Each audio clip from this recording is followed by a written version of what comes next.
தேவனுடைய பரிசுத்த நாமத்திற்கு மகிமை உண்டாவதாக. இன்றைய தியானம், மனதுருகும் கர்த்தர். ஏசாயா 30:18. உங்களுக்கு இறங்கும்படி கர்த்தர் காத்திருப்பார், உங்கள் மேல் மனதுருகும்படி எழுந்திருப்பார். ஏசாயா 54:10, ஏசாயா 55:7. முதலாவது மனதுருகும் மெய்ப்பனாய் இருக்கிறார்.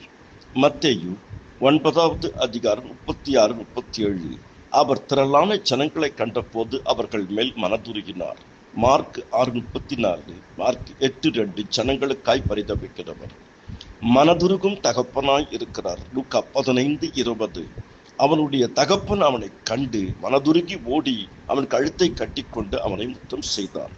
மூன்றாவது மனதுருகும் சமாரியனாய் இருக்கிறார். லூக்கா 10:33. பின்பு சமாரியன் ஒருவன் பிரயாணமாய் வருகையில் அவனை கண்டு மனதுருகினான், அவனுடைய காயங்களை கட்டினான்.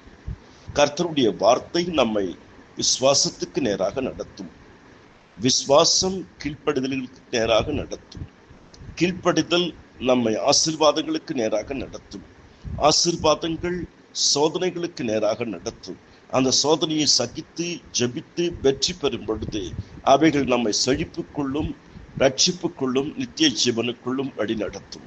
கர்த்தரின் ஆசீர்வாதமே ஐஸ்வரியத்தை தரும், அதனோடு அவர் வேதனையை கூட்டார்.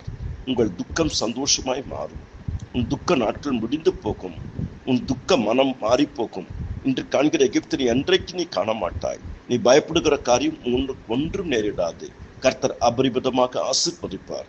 ஜெபியுங்கள், துதியுங்கள், வேதம் வாசியுங்கள், நன்மை செய்யுங்கள், ஊழியம் செய்யுங்கள், ஆசீர்வாதமாய் வாழுங்கள். தேவ கிருபை உங்களை ஆள்வதாக. ஆமேன், ஆமேன்.